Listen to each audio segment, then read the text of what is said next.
Hi, Marcus. Nice to see you. Hey, nice to see you all as well. Hello, good afternoon. Hi. Is everyone ready to kick things off? Yep. All right. Good.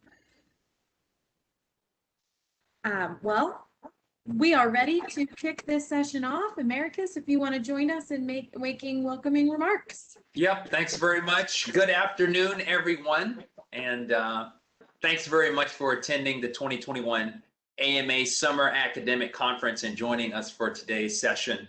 The session is called Representation Matters, Celebrating Scholars of Color in the Classroom and Beyond. So today we'll recognize the 2021 Williams-Qualls-Spratlen WQS Award in Valuing Diversity Ph.D. Scholarship recipients. But before that, I want to take a quick moment to pay a tribute to the late, great Dr. Jerome Williams and the late, great Thaddeus Fratlin, founders of this very prestigious WQS Award. These marketing scholars, educators, men, and mentors of color were trailblazers who came along way before the academic marketing community was receptive to marketing professors from URMs or underrepresented minorities of gender, racial, and ethnic backgrounds. In 1986, Dr. Williams was the only African American to receive a PhD in marketing in the United States. Let that sink in, right? Dr. Williams nurtured a generation of new faculty with outsized contributions to marketing scholars of color and mentorship.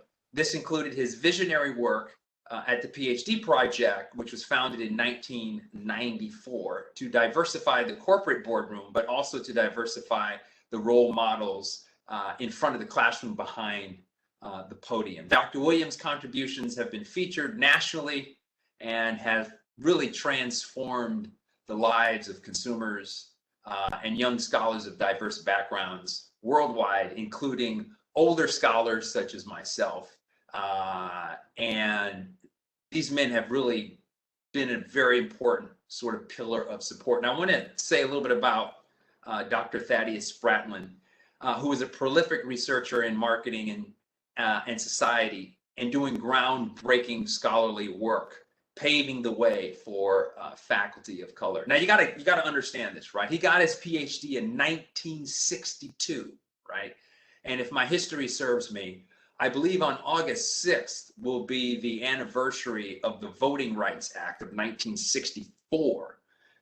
So this man was doing the doctorate way before any of us could imagine the possibility of pursuing a career in academia. So Thad was the first African-American faculty at Western Washington State College, now Western Washington University.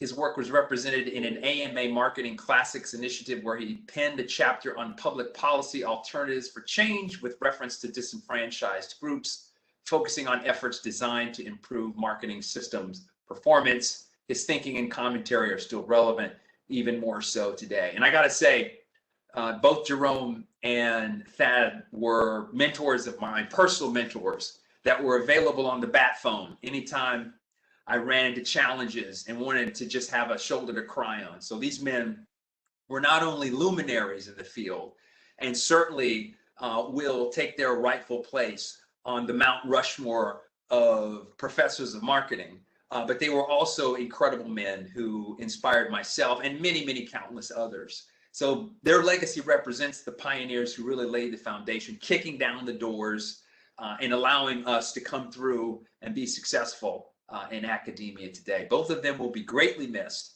by the AMA and the marketing community as a whole. And with that, introducing this year's awards recipients and moderating the panel, here's Chris Cole, Director, DEI and Community Engagement for the American Marketing Association. Thank you, Enriquez, one for that welcome and great introduction and recognition for two really great scholars at the AMA. Holds really near and dear to our hearts. So it's an honor and privilege for me to really be here today and serve as the moderator for this great session, but also recognize some folks in our academic community that are really, excelling across, all levels. And so a little bit about my role. So as Americus mentioned, I'm currently the Director of Diversity, Equity, and Inclusion and Community Engagement at the AMA. So been in the AMA for a little bit over 4.5 years now, working with our collegiate community. My background actually is in student affairs, so very familiar with academia and working with college students, and really just intertwining, a social justice lens into the work that we do. So it's been exciting to kind of, really formalize DEI now into my role at the American Marketing Association. And so, a big task as we move forward into this coming year is really, how do we position marketing and really challenge our AMA community and the industry at large to, really, integrate this DEI lens into the work that we do, whether it's with our academic community, our collegiate community, or even our practitioner community. So it's been an exciting, journey to really integrate that strategy across all of our major communities. And as well as internally at the organization. So I'm extremely excited to be again part of this conversation and soak in a lot of the thoughts and folks from the group on the panel. But before we kind of jump into the panel, I definitely wanted to take the time to introduce some awards that we have this year. So first, I'd like to recognize the winner of this year's Williams-Qualls-Spratlen Multicultural Mentoring Award of Excellence, Dr. Maura L. Scott, Persis E. Rockwood Professor of Marketing at Florida State University's College of Business. So the WQS Award, carries on that legacy of 3 world-class marketing scholars, educators, and mentors of color. As Americus just mentioned, the late Jerome Williams, William B. Quails, and the late Thaddeus Fratlin. So in recognition of the value of the marketing field places on mentorship, the WQS Award recognizes outstanding mentors and scholars of color in the mold of Williams-Qualls-Spratlen. So I would like to welcome Maura to introduce herself and share a few remarks on the importance of this award has had on her personally and professionally. So Maura, if you'd like to open. Thank you very much. Mm-hmm. I'm a professor at Florida State University, and I'm also currently serving as the joint editor-in-chief for the Journal of Public Policy and Marketing. And I'm the incoming president-elect for the AMA Academic Council. And in a moment, I'll talk about how I think those roles fit into the idea of mentorship and the vision that Williams, Qualls, and Spratlen have for underrepresented groups in our marketing community, as well as for the discipline as a whole, and lifting up this sub-community, which raises the community as well. I became involved in the PhD project community, a community that focuses on encouraging students who have a Black, Hispanic, or Indigenous background so that we can thrive in this career. And I got involved with this group even before I started my first year.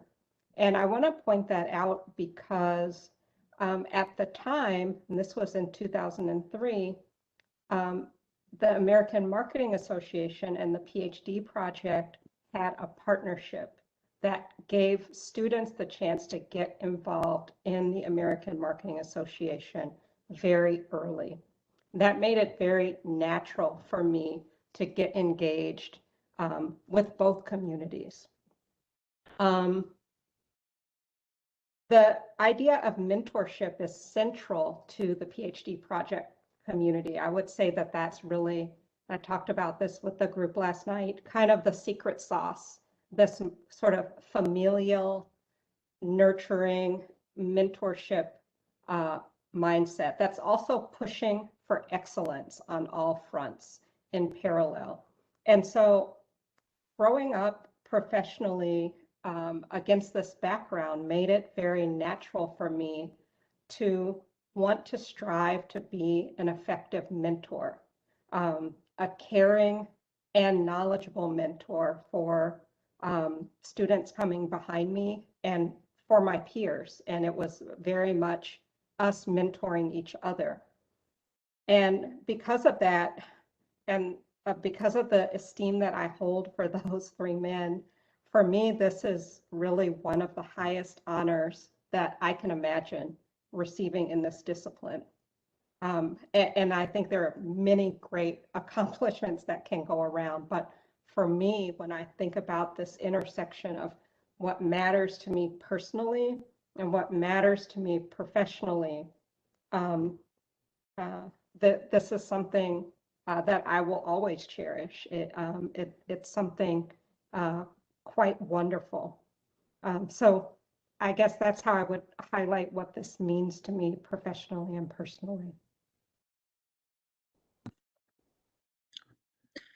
Thank you, Maura. I think that was just, just a really great, impact that we see, just the relationships and that recognition piece in that. So it's again, a privilege, and congratulations on this honor for all the work that you do, and, the folks that you continue to inspire and continue to, really set that standard for folks coming up in the field, and wanting to know that there's amazing folks out there that they can kind of look up to as they continue in this work. So as we kind of go into recognizing some of the additional awards that we have, in partnership with the PhD project and the generosity of Sage Publishing, the Valuing Diversity Ph.D. scholarship program seeks to widen the opportunities for underrepresented populations to attend marketing doctoral programs. So, this year's recipients are Sean Enriquez and Nicole Ann David. So Sean Enriquez actually, unfortunately, cannot join us today, as he's a lieutenant commander in the U.S. Navy's Reserve Construction Force and is currently in active duty overseas. So I'm sure you all can, along with me, give him grace as he's, serving our country now. But we'll continue to share a little bit about Sean and his work, so he actually does get that recognition that, he deserves in receiving this recognition. So a little bit about Sean that I'll share before we go into Nicole, sharing a little bit more about herself is, Sean Enriquez is a third-year marketing doctoral student at the University of Wyoming. His research focuses on incentive and reward design using gamification. He's returned to academia after a 25-year career in sales management and industrial sales, and hopes to bring his business experience and insights to his research and future students. So a virtual applause as we kind of recognize Sean and his work as he's not here today, but I hope he is able to watch this recording and knows that, this recognition is very well deserved. So as we transition into Nicole, I'll definitely let Nicole introduce herself and share a few remarks on her background and her future goals with this recognition. Thank you so much, Chris. I appreciate that. And thank you everyone for allowing me to participate in this panel. I'm really excited about the session. I am a second-year doctoral student at the University of Georgia, and going into the program, I had ideas of the kind of research that I wanted to do, but my passion for research on race and diversity, inclusion, and consumer identification as a whole really blossomed throughout the program as I went through it. And as a Jamaican woman married to a white man, it really propelled my current research project, which investigates how interracial couples are depicted in advertising and their influence on consumer behavior. And so I'm really excited about the work that I'm doing now and all of the future work that I believe I'll do in the future. It really means the world to me to have an organization like AMA, support my research and my research ideas. It makes me feel really empowered. So thank you to everyone. Thank you to the organization. And I'm very excited to see what kind of research I'll be able to conduct and do my very best to improve the world in any little tiny way that I can. Thank you, Nicole.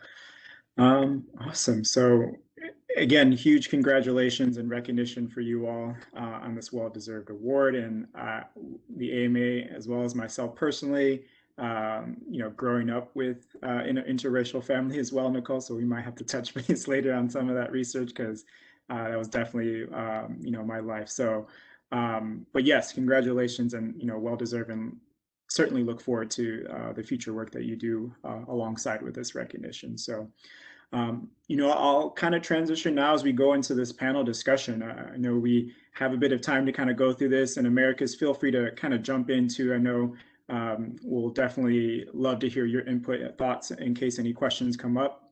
As we kind of reflect back on this past year, as you all know, it's been tough. There's been a lot of conversations all across the globe.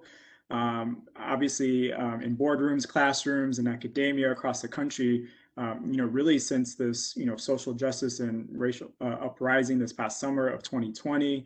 As a result, a lot of these conversations that I think for a lot of us have been always a part of our lives has really been, centered into the front priority of these conversations. And so we've seen brands, discontinued and boycotts, and folks trying to navigate what to say, what not to say in response to all the stuff that's happening in the marketplace. So, this is a really great space. I'm sure, folks in marketing academia will have a plethora of things to research in this past year and what it means, and how we all process that from a marketing and consumer lens as it relates to diversity and equity. So let's kind of start off and kind of unpack that. I know it's a lot, but we'll take it slow by slow, and love to hear everyone's thoughts and feedback. So Mara, I'll start with you.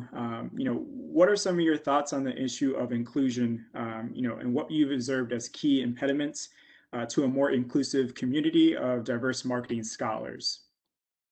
Sure. I think as we have seen from a research standpoint, there has been a growing interest across the discipline to try to understand marketing from the vantage points of Black, Hispanic, Indigenous people, underrepresented and vulnerable people around the world. And certainly this is due in part in response to recent events. And I do think that this is an opportunity for the discipline. I think that on the one hand, in the spirit of inclusivity, in the spirit of being ethical and doing what's right, providing the perspectives of underrepresented scholars in our journals makes sense. But I think that there's more to it. I strongly believe, and this is the approach that we have taken with the Journal of Public Policy and Marketing, that representing new vantage points that we have not widely heard from previously enriches the rigor and the relevance of the discourse that's taking place in the journals, both from the standpoint of consumer experience as well as how to inform marketing strategy. The reality is, being a person of color anywhere on this planet leads to a distinct journey and a distinct lens. And this, by its very nature, will provide different insights. And so even theories and concepts that seem well established may need to be considered differently. And this may be an opportunity to push knowledge forward. So on the one hand, inclusivity is about ethics. On the other hand, it's also about making the entire discipline better. And, frankly, I started as joint editor-in-chief in July of last year.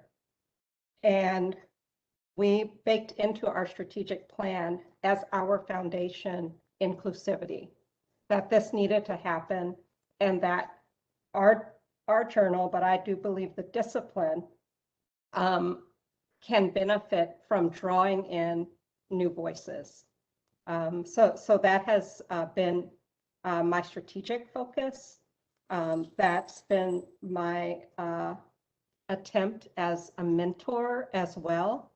And it's been very helpful to have that laid out as a strategic plan because for the journal, as we walk through any new ideas, we can basically kind of use that as our test. You know, are we going back to those ideas that we identified that we know are going to make the work better? And so far, it's been pretty great. So far, we've seen a lot of growth in terms of the types of papers that are getting submitted, the types of outreach that we've been engaged in. And I would challenge the other journals and the discipline to get on board with that, because I think that I don't think this is sort of like a little blip in the meter. I think that this is a perspective that is here to stay. And so it's sort of like, come on, we're going. You can jump on board with us on this train. Thank you. Nicole or Enriquez, any other additional thoughts on that you'd like to add? Well, sure. I'll jump in here because, you know, Mara is one of my sheroes. So she continues to trailblaze and I just love the work that she's doing. Let me make a few comments. One is that, you know, I think it's very interesting because what Mara is talking about is something that has to happen. And when we look at, you know, what do we understand in the field of marketing? You look at, I don't know, 30, 40 years of research that's been done primarily with rich white college students, and theories that come out of that then are automatically assumed to be generalizable to the rest of existence. And so this sort of pivot point to say, hey, let's pause and let's do some course correction to actually reflect the multitude of different perspectives that are out there is super critical. That's point number one. I would say point number two is that I feel like we are at a moment where the field is ready to recognize this type of work in a way that does not denigrate it to somehow be less scholarly compared to other perhaps traditional types of research. So the fact that a young scholar such as Nicole can come out and say, I'm interested in studying race, I'm interested in studying diversity, inclusion, equity.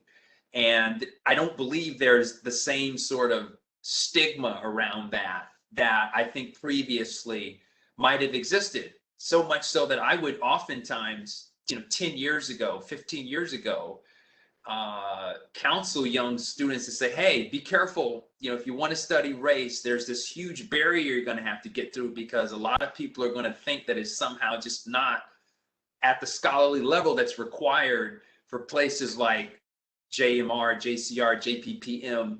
This is the reason why Mara is now a steward there leading the charge. And so now I think we're in a place where we can recognize that the scholarship is just as good as anything else that can be done and is required to be done because we really need to fill in those gaps of having had a particularly narrow view for so many years and not really pausing to even question the theories that come out of this very narrow understanding of a very narrow, convenient sample and all of the data that's been based on that. So I'm excited because I think this is opening up the scholarly realm to a whole plethora of important understanding and taking into account from a marketing perspective those points of view that perhaps were invisible or ignored in the past. So I see this as a watershed moment, and I'm pretty excited to watch Mara and other thought leaders really pushing these things forward and making sure that they end up on our radar. Thank you for that, Enriquez. And Nicole, kind of bringing you in, since you are a budding scholar interested in this research and, as Enriquez said, can now, open into this work with a little less opposition and discouragement, even though there's probably still some there, because again, I think we all are still, operating in institutions that, this is for the first time that they are thinking about things differently and, changing the scope of prioritizing this type of work. What's your take on research inclusion and the discouragement that can emerge in that space as you are, continuing your work? It's so interesting to hear Maura and Americas talk about it in that way, because coming in as a student, it was very much encouraged when I said, I was interested in race, but there was also that very, very tiny underlining, just so you know, it does come with its own, unique challenges, and especially getting published, it has some very unique, the keywords were unique challenges, and I took a course in my first semester on race relations, and it was such an eye opener as to so many gaps in theory, exactly as Maura said, these perspectives and entire ethnic groups that were completely left out of the conversation, that really propelled me to say a lot of this should be revisited, and there's actually a lot here to revisit. And maybe because I have such amazing mentors and amazing professors both in and outside of UGA, that I have such a huge community of support and network, and I think that's really important as a student, that I have definitely faced very minute pieces of discouragement, and more so a lot of encouragement. And I think that's very important. I mean, if there is an interest, and if there is a desire to push research on race and diversity, inclusion, and equity, and make these changes and figure out how to make these changes, that encouragement is really that much more important. Thank you for that. And kind of building on that, and really kind of focusing back in on that classroom experience, as you mentioned, Nicole. Of course, we have organizations like the PhD project that, really foster that community that you were talking about, where it's like music to my ears hearing that you didn't have as much challenges as folks that came before you, because I think that's, the hope and dream that we have, that, these experiences just become that much easier and that much richer for folks that are going into that. But going back to you, Maura, outside of organizations like the PhD project that do foster that sense of inclusive, community for, scholars of color, what are some of the issues that faculty of color face as they continue to navigate, finding their community and, continuing to, move forward in this space at their institution, at their department level, or, any other environment that they engage in? Yeah, I think that this is an important point. And I think it can be looked at as, both a challenge and an opportunity. And at least for me, I feel that's a healthy way to approach it. And the fact is, when I had my first assistant professor position, in my whole college, there wasn't another, Black, Latino, Native faculty member. And so you kind of go into this setting knowing that, or at least having this feeling like all eyes are on you, and America is nodding.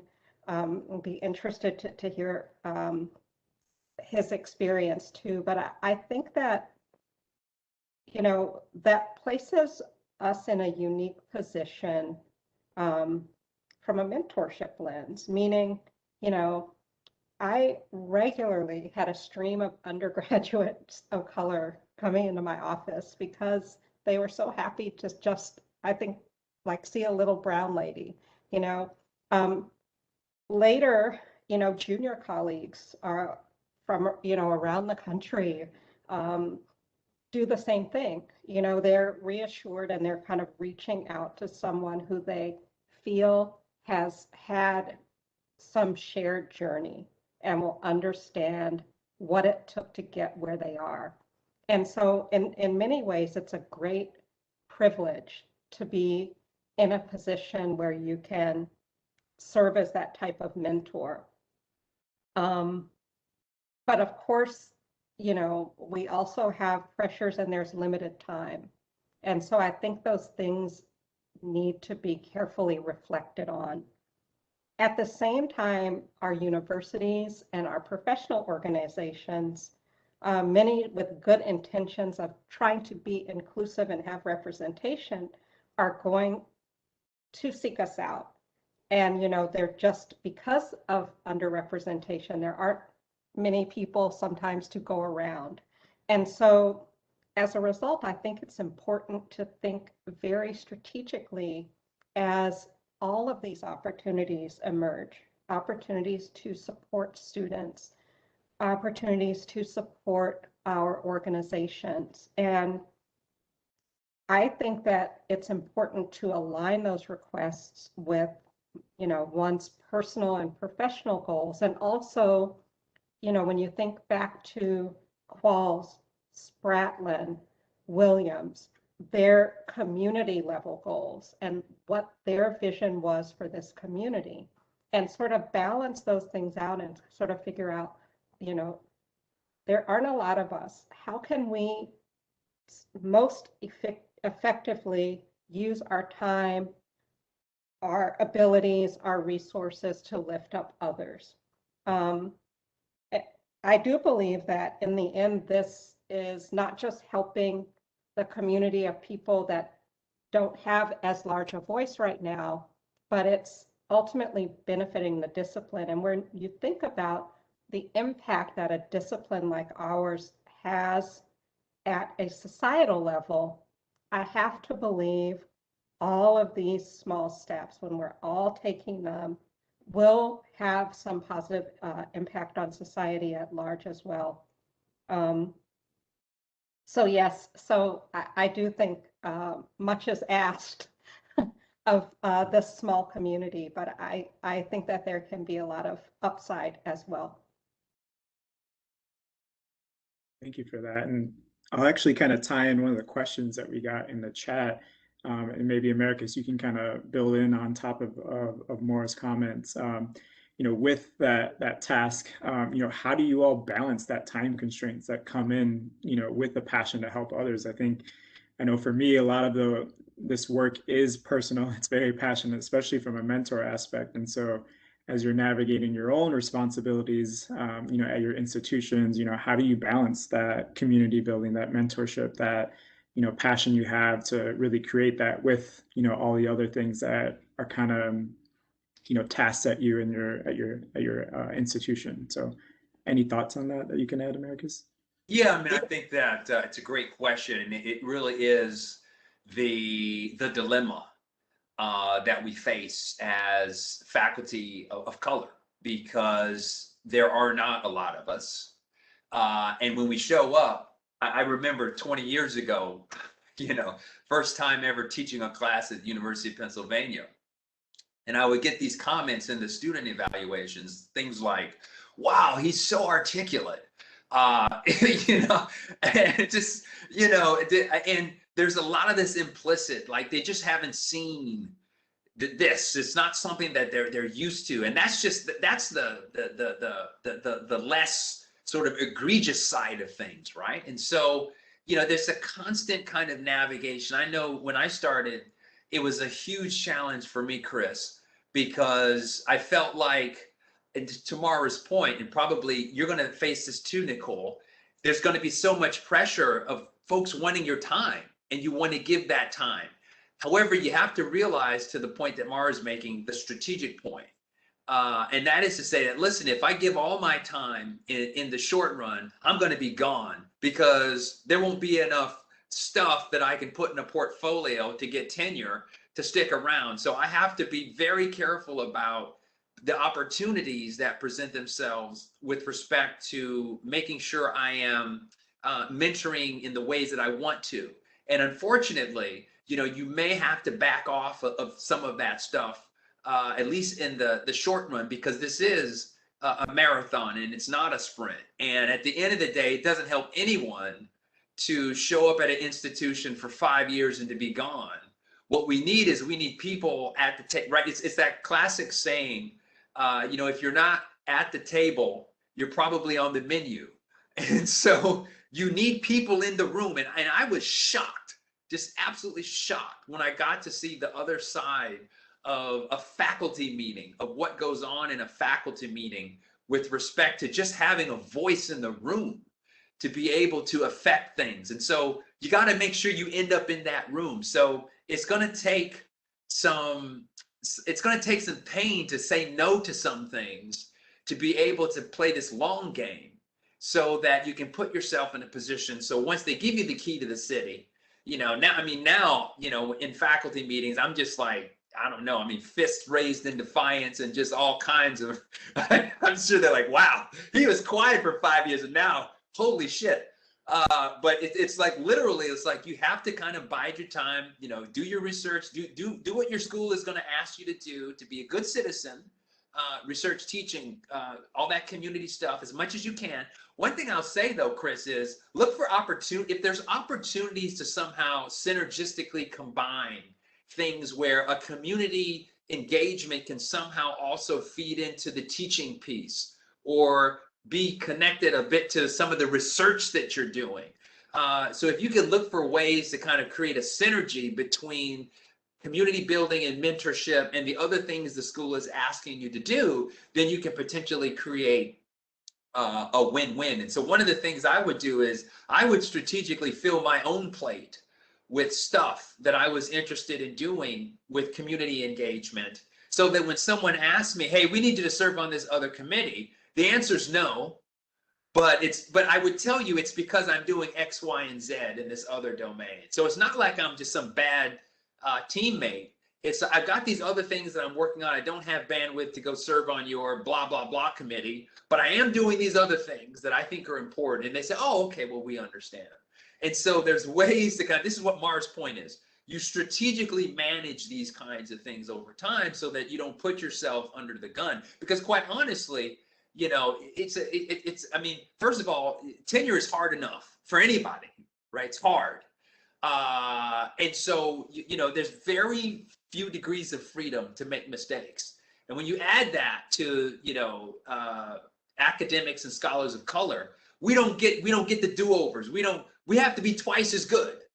And we have to avoid the situation where institutions are saying, well, Americus, he's all right, but, we'll keep him around because, we really need to sort of have diversity in our, no, I want you to say, he's the best at what he does. He is a top-notch scholar. He's done all the things we've asked him to do. And by the way, he also adds this other dimension that we think is important. And so making sure that we strategically manage that over time and that we do the things that everything is a strategy and you're working towards that ultimate goal, but doing as much as you can without derailing yourself, I think is something that I think about almost all the time. And I still think about it even today.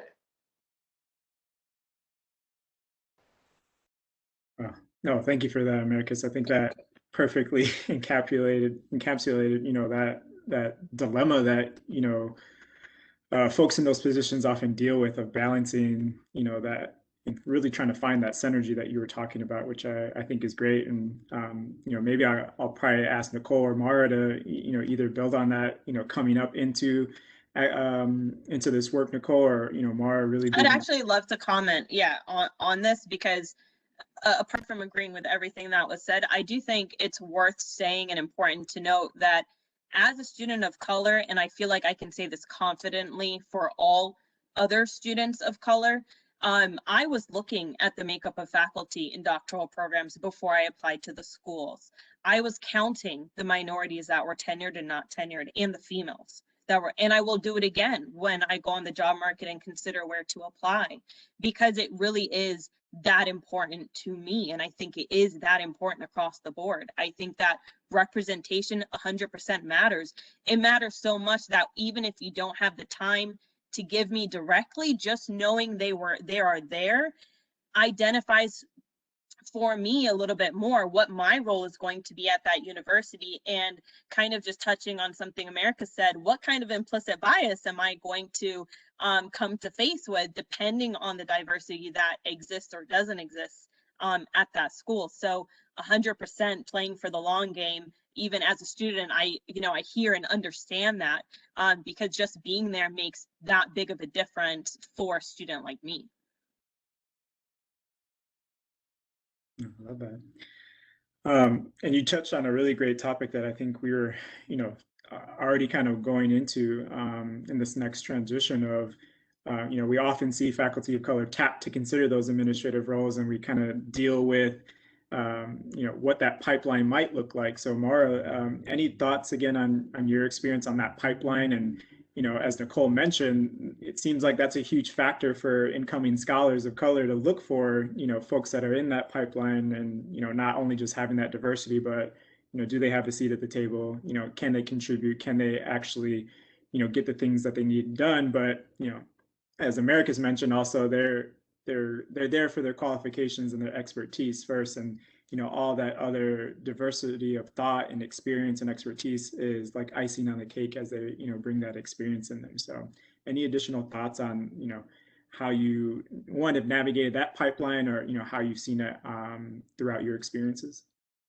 Sure. I do think that sort of a next big leap for minority communities will be to shift into some roles where decisions are being made, and where strategies are being developed. And so I do think that this is an important service that scholars can provide to the discipline.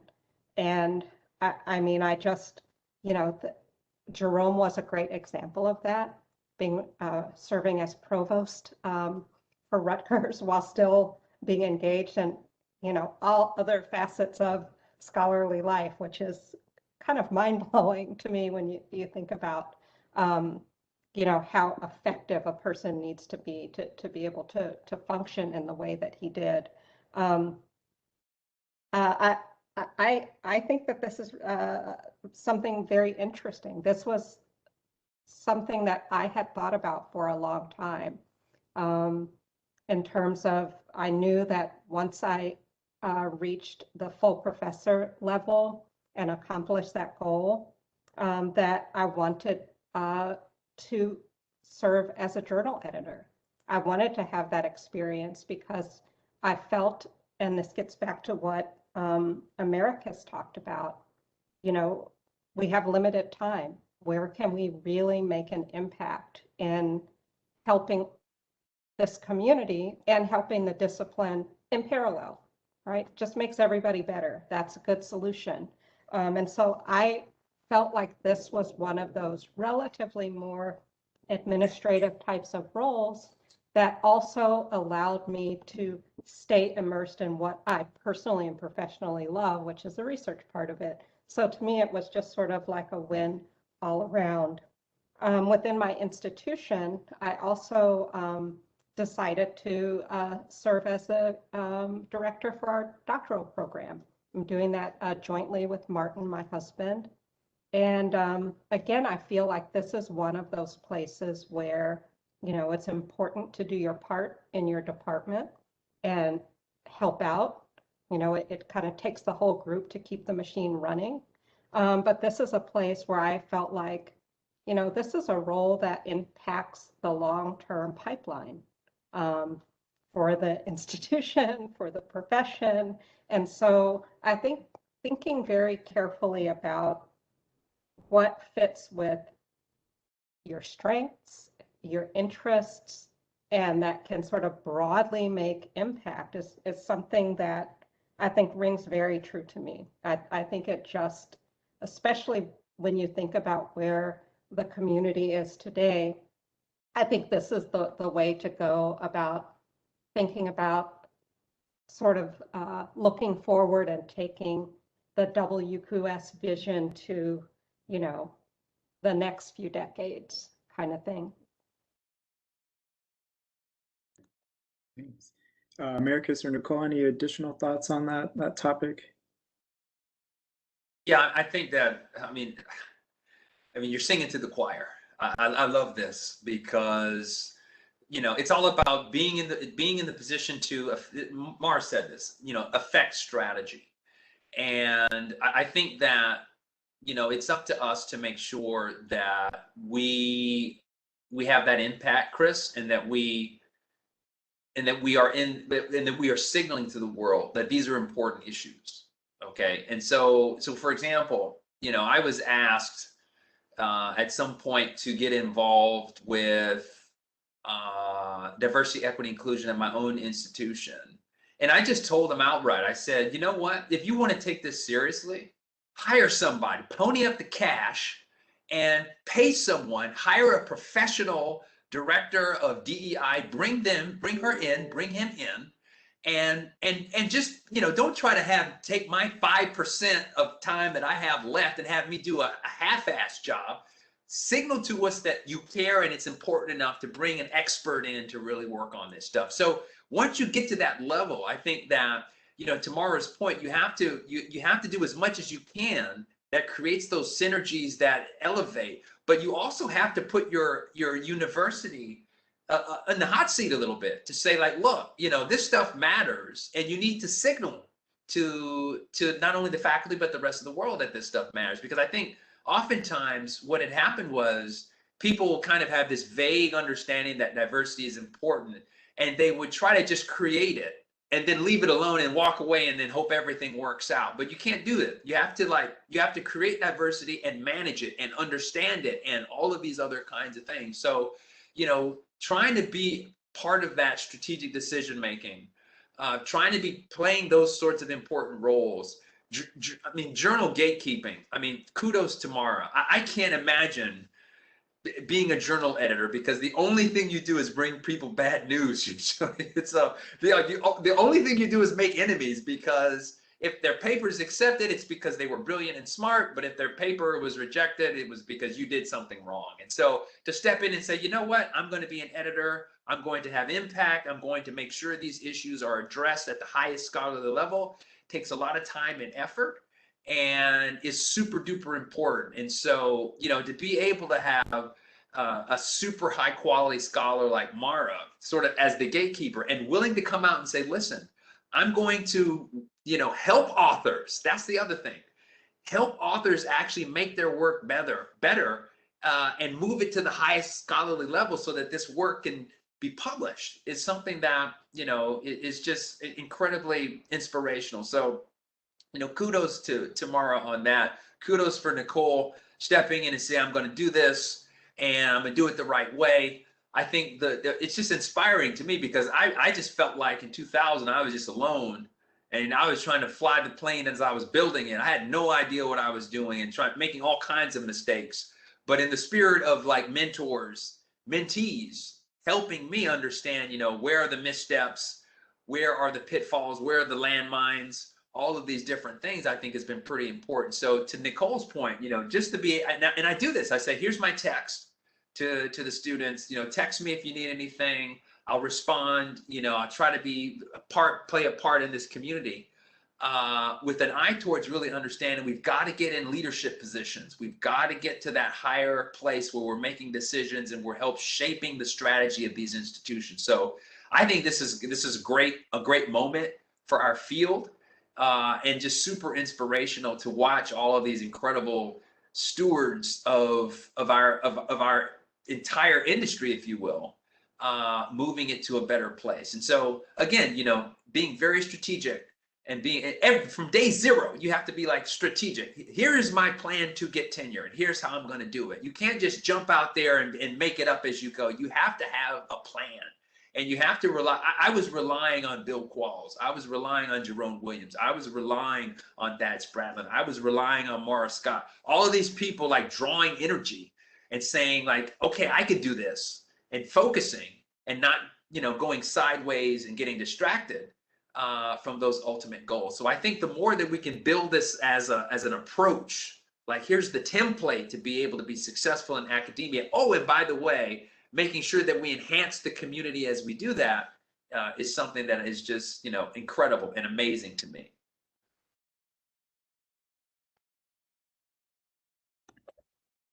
Thank you for that. And getting so much insight and things that I completely can connect with too, because, you know, even sharing a little bit of, you know, my work of, you know, being a director of DEI and AMA, you know, and really investing these resources, and a lot of that work that comes into that, it's daunting, but it definitely, you know, it takes a village, not only of folks around you to, you know, help out those folks that are, starting to build those pathways that haven't been built before, or, building those strategies that haven't been a priority or a focus. So, but, as you mentioned, it's about how do we nurture that experience so it's sustainable, it's long-term. I think we've seen that in this past year, the level of awareness and prioritization of this conversation, kind of being met with, okay, how do we channel this energy? How do we channel this into resources, into positions that, isn't burning folks out because it's the hot topic, it's what everybody wants to do now, but,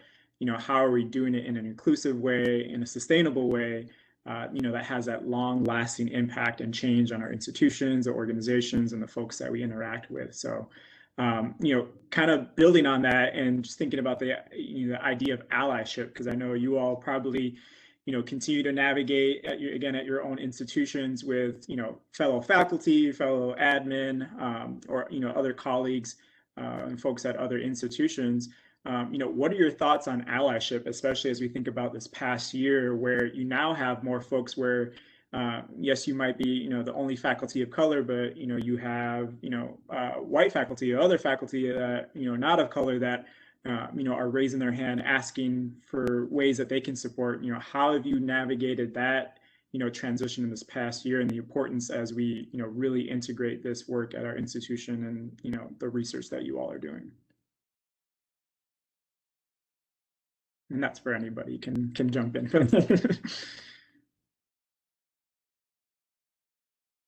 I can speak to that a bit. So I think that this is where our professional organizations like the AMA can play an important role. And I'll give you an example. Based on the events that occurred last year that were so painful to so many of us, many of our professional organizations like ACR, like AMA, kind of had this like, what should we do? Should we do anything? Should we be saying something? Should we not say something? How do we proceed?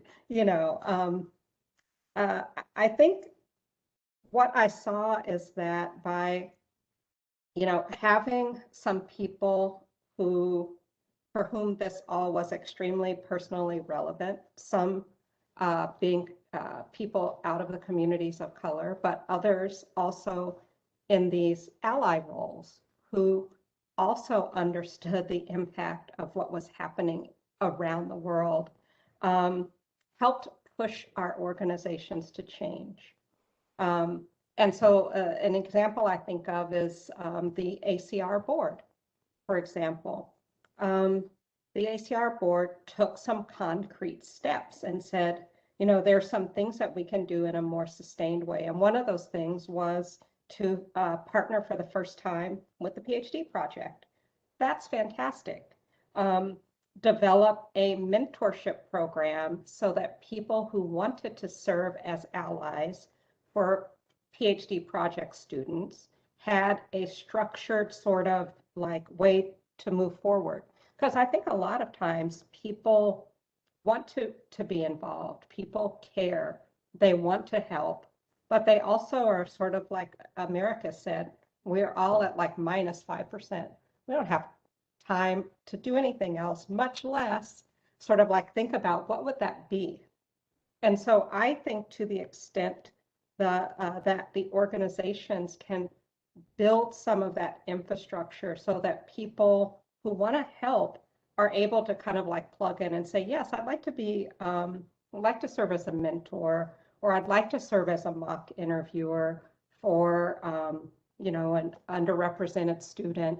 And, I want to have some kind of structured schedule to do that. Now, AMA has had this partnership with the PhD project for decades, which is wonderful. But I think even in the case of the AMA, I think there is still opportunity for more work to be done. For instance, I think one thing that the AMA could do to help build the pipeline of leadership would be to like build that into the mentorship and say, it's one thing to sort of mentor students, but it might also be great to like find a way for students to be able to like peek behind the curtain and see like, how does all this work and how do I get into a leadership role in 10, 15, 20 years, and what does that journey and progression look like? And so, and I think when some of those things, some of those positive things are institutionalized, then this sort of, it's just good for all of us. It gives allies a chance to make a bigger and more meaningful impact. And it's just kind of an efficient approach. So I would sort of challenge our organizations, all of them across the board, to, and this was, again, one reason why I was very interested in taking on this presidential role with the academic council, because I think, you know, some of those things are very grassroots and some of them are just kind of like, you know, this is what we're doing, let's go. And I think when those things are coming from both directions, you know, there can be a lot of wonderful outcomes. And I do strongly believe that we, especially in our community, have a number of very committed, knowledgeable and passionate allies who would welcome the opportunity to get involved if some of those structures were put in place. Thank you, Mara. I have a lot of notes that I'm taking, and I appreciate the feedback, because I think this is, you know, part of that conversation that I'm embarking on.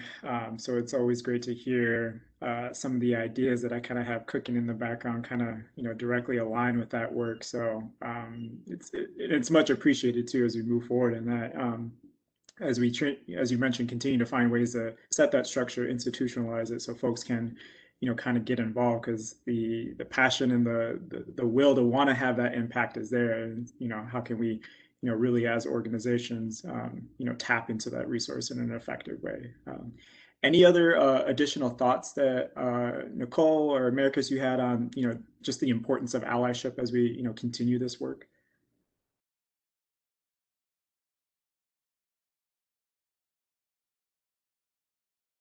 Well, sorry, I don't want to step on Nicole. This is Nicole's spotlight. So yeah, I mean, I just want to echo everything. I agree 100% with what Mara is saying. I think that one of the important things is, you know, a lot of times, you know, allyship comes from a place of guilt. And so sometimes, you know, you just have to, you have to sort of figure out ways to bring folks together and bring them in a way that allows the joint work to happen. And so, you know, I'm very attuned to that, because I think there are a lot of people who want to have some kind of impact in this fight, if you will. And so we shouldn't shun them. We shouldn't quickly shun them. We should be looking for ways, for lack of a better term, to leverage them in our journey to be able to create change. And so, yeah, I'm always looking for those kinds of opportunities. I'm you know, certainly interested in Nicole's thoughts as a young budding scholar, you know, as she's thinking about, you know, these issues in allyship with respect to her fellow doctoral students, and also as she engages with scholars in our community at various conferences presenting her work, you know, to know a little bit more about how does she think about, you know, this approach to allyship, and how to, again, and I'm sorry to sound like a broken record, but everything is strategy. Everything is everything is strategic. Everything is managing everything and making sure you get to the outcome that you want to have. So I'm always interested in trying to understand what are these kind of newer ways that I can share with my doctoral students and also others that are new to the game, if you will, in thinking about how to really create that community of allies to be able to get us where we want to go. What are your thoughts, Nicole?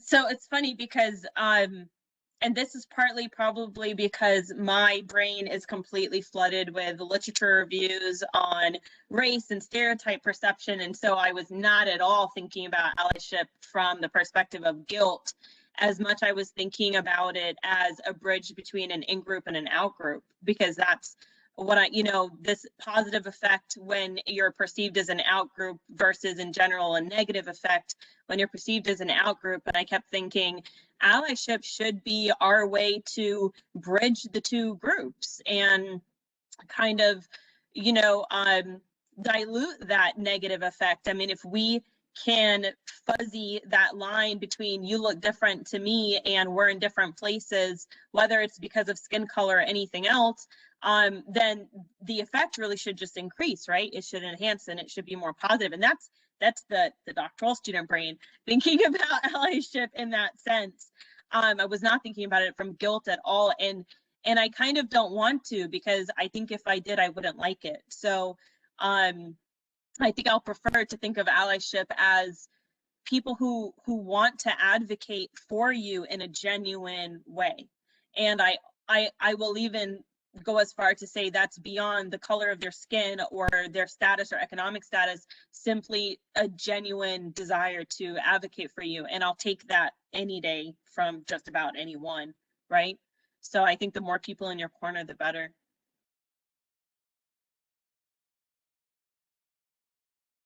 Thank you for that perspective, Nicole. I think it's refreshing to also hear, just the different thoughts as we, think about allyship, what that means, and how we continue to navigate, that work, that support that we have, and really boiling it down to, how can we move this work forward and get all the things that we're doing. So, any additional closing remarks that anyone else wanted to mention? I know we're coming near towards the end. We might actually wrap up a little bit early, just to give folks a little bit back of their time in this, in their evening. But any additional remarks that you all wanted to mention? Again, I know we'll have Gina close this out for this session, but in case there was any other things, Mara, Americus, or Nicole, that you wanted to mention that didn't get to talk about and wanted to kind of revisit as a part of our panel discussion today, I wanted to make sure to give you all the space to end any closing remarks that you all might have. I guess it's very important for me to express as we wrap up is gratitude. I really don't think, if I sort of bundled up all of my words that, express my emotions, that I could really convey effectively how very much getting an award that's named after these men who have meant so much to me, and have these men who have indirectly and directly opened so many doors for me over the years, and have given me such guidance from what America said from day one. My very, very first scholarship as a PhD student was extended to me by Bill-Qualls, and that scholarship was named after Naylor Fitzhugh, another great underrepresented minority scholar. And so, yeah, I'm just extremely and deeply thankful, and I want to make sure that comes across.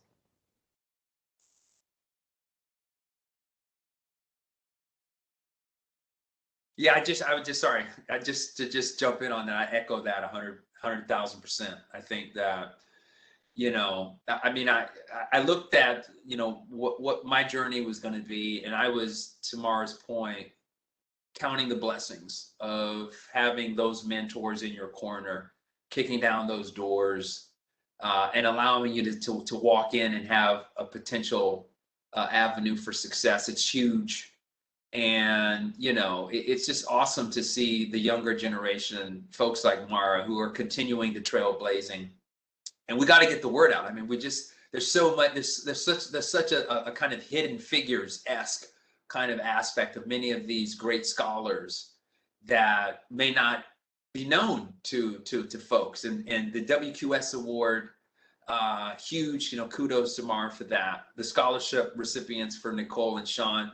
I mean, this is for me, like, this is what needs to be covered in the news, so that we can see, like, the world is not what they feed you, in terms of what folks are like in our communities based on the media. It's like this is the alternative view that I think really needs to be amplified. And so, I'm grateful to be a part of this community, grateful to know these fantastic scholars and to be in their orbit, and just say, let's continue lifting each other up. Let's continue looking for ways to improve the situation and to raise the level of scholarship around these kinds of issues that have been not adequately explored in the past. So I'm excited because even at our institution, our dean is the first African American female to ever run our school, and I'm sure they were shocked when she took the job. That was like, put me in, coach. I was excited, and this is like because it's talking the talk and walking the walk, like Mara is saying, and really to see things are really changing. And so it's exciting times, Chris. And I just want to be a part of that momentum and a little bit of that impetus to keep things moving. And can I just very lightly note for any students that might, see this or are here, that it's really important to take part in these programs. I mean, Maura mentioned the PhD project, the ACR mentorship. There are a lot of programs, and even if I agree that they could be marketed a little bit more to students, but we also need to be searching them out and taking advantage of them. Otherwise, I think our journey could be exponentially harder than it needs to be. And having that support system, at least for me, has been just huge. I mean, it changed everything for me just from the beginning. And so I think that a really important step for young scholars or students such as myself is to actually take advantage of those opportunities.